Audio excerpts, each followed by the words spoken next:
Moi, j'ai grandi au Maroc et j'ai eu l'impression, mais c'était pas que marocain, je pense que c'était plus général. Il se trouve que j'ai grandi au Maroc, donc j'avais ce prisme de lecture sur le monde, quoi, que j'ai eu l'impression qu'on m'offrait au cinéma surtout des personnages de femmes qui étaient toujours cantonnés au même rôle, quoi. Je me retrouvais pas dans ce cinéma. Moi, c'est vrai que à 17 ans, j'aimais le cinéma d'action, j'aimais le cinéma d'aventure, j'aimais l'onirisme, j'aimais la science-fiction aussi beaucoup. J'aimais ce qu'on appelle aujourd'hui le cinéma de genre, qui est plus identifié aujourd'hui en France.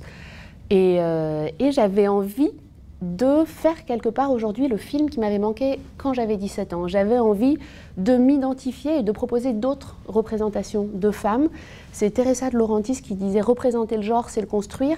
Et je pense que c'est vrai, c'est-à-dire que pourquoi le féminin on associe à ça, pourquoi le masculin on associe à ça, c'est qu'on l'a toujours vu associé, j'enfonce des portes ouvertes, hein, mais le rose aux filles, le bleu aux garçons, etc. Si on a toujours vu ces associations-là, on a l'impression que c'est ça. Et quand on ne rentre pas dans les cases, c'est vrai qu'on est un peu perdu. Et du coup, moi j'avais envie de proposer d'autres représentations, d'autres idées de femmes, et il y en a plusieurs, chacune est une expression à sa manière de la féminité, parce qu'il n'y a pas une manière d'être femme, il y a 1 million de manières d'être femme, et je pense que c'était une des premières volontés du film, c'était de casser un peu les codes et de proposer d'autres représentations de femmes marocaines et de femmes arabes et africaines, puisque le Maroc est donc à la jonction entre le monde arabe et l'Afrique. La dimension de conte était quelque chose de très important pour moi dès le début. Et le film, pour moi, commence par le conte, c'est-à-dire que l'imaginaire de la petite fille est ce qui déclenche le film. Si elle n'avait pas brûlé les chaussures de ses enfants parce qu'elle croyait aux jeans, il n'y aurait pas de film. Et pour moi, j'aime beaucoup le réalisme magique, et c'est vrai que même le réalisme magique sud-américain est quelque chose dont je me sens très proche en tant que Marocaine, où j'ai grandi avec des mythes et des légendes qui existent. Je pense que la poésie est quelque chose, de ces mythes et de ces légendes, est quelque chose qui existe en moi et autour de moi, et j'avais envie que ça se distille petit à petit dans le film, qu'on ne le voit pas forcément venir dès le départ, et que ça explose comme ça à la fin, et que ce soit porté par l'enfance, par l'imaginaire de l'enfance, parce que pour moi, ça parle de cinéma aussi. Et c'est vrai que moi, ce que j'aime au cinéma, c'est quand des réalisatrices et des réalisateurs m'emmènent dans leurs imaginaires. Et pour moi, la petite fille, c'est un peu la cinéaste du film. C'est elle qui, son imaginaire se déploie complètement à la fin du film. Aïcha Mdisha, c'est une sorcière qui est très très très connue au Maroc et au Maghreb. Et ce qui est assez intéressant, c'est qu'il n'y a pas d'écrit en fait. Quand on se met à chercher, il y a peu d'écrits. C'est vraiment de la tradition orale. Et quand on passe, elle existe partout, mais vraiment dans toutes les familles, mais on a tous une version un peu différente de Aïcha Mdisha qui est souvent liée au lieu où on habite. Moi, j'habitais près de la mer, donc Aïcha Mdisha vivait près de la mer, mais j'avais des amis qui vivaient plutôt en ville et elle vivait dans les égouts. Enfin voilà, chacun a un peu sa version de Aïcha Mdisha.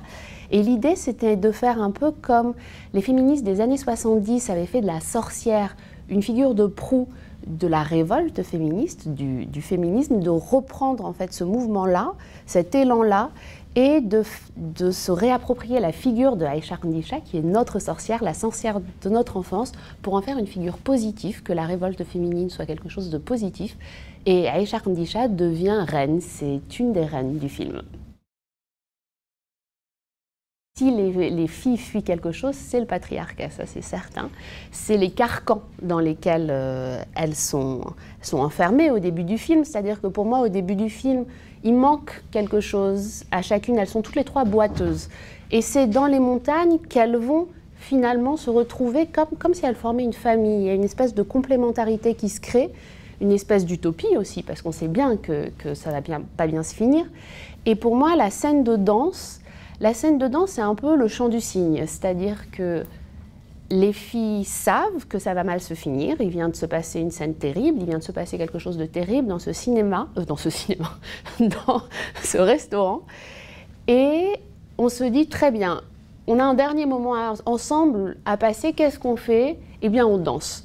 Et du coup, pour moi, ce moment, c'est c'est la liberté avant la fin, quoi. C'est vraiment le cygne qui chante avant de mourir. Le vieux flic, pour moi, c'est vraiment un personnage de vieux sage qui a de l'humour aussi.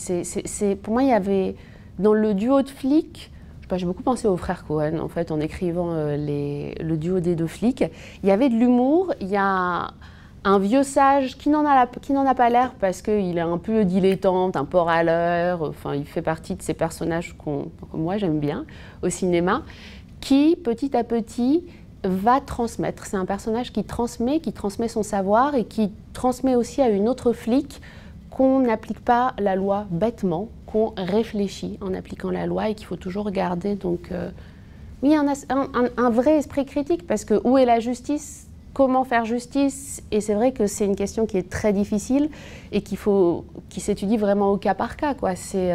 Et pour moi, il transmet ça à Betoul, c'est-à-dire apprend à réfléchir sur la justice, sur qu'est-ce qui est juste et sur qu'est-ce qu'il faut faire, à quel moment, en fonction de la situation. Et pour moi, c'est cet apprentissage que fait Betoul au fil du film, et elle le fait grâce à Nabil.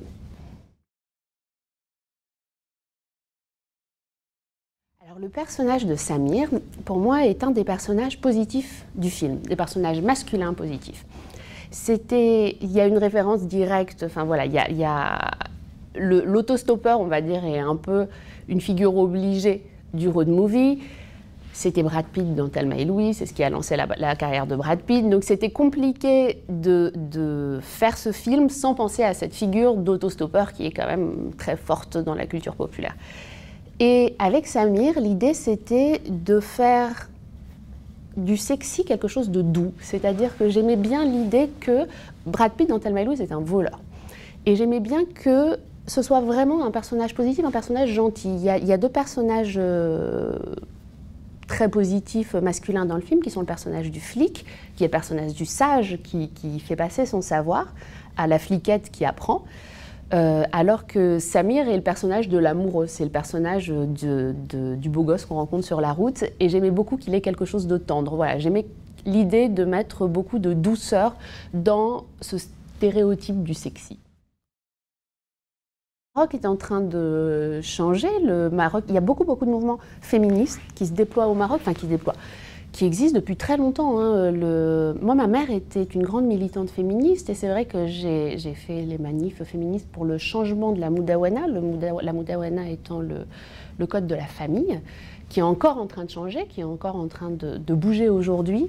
Donc c'est vrai que j'ai l'impression qu'il y a un mouvement général, ça dépend des bords, mais il y a quand même une partie de la population qui est ouvertement féministe, et je pense que le film a particulièrement touché ces gens-là, et a touché aussi, j'étais très très heureuse de le voir, des adolescentes et des jeunes filles qui sont venues une fois, deux fois, trois fois voir le film pendant sa tournée d'avant-première. Voilà, je m'en suis rendu compte de manière mais vraiment fortuite quand on me disait « Ah, c'est la deuxième fois que je le vois, j'avais pas vu ça, c'est la troisième fois que je le vois », je disais « Comment ça, tu l'as vu trois fois ?»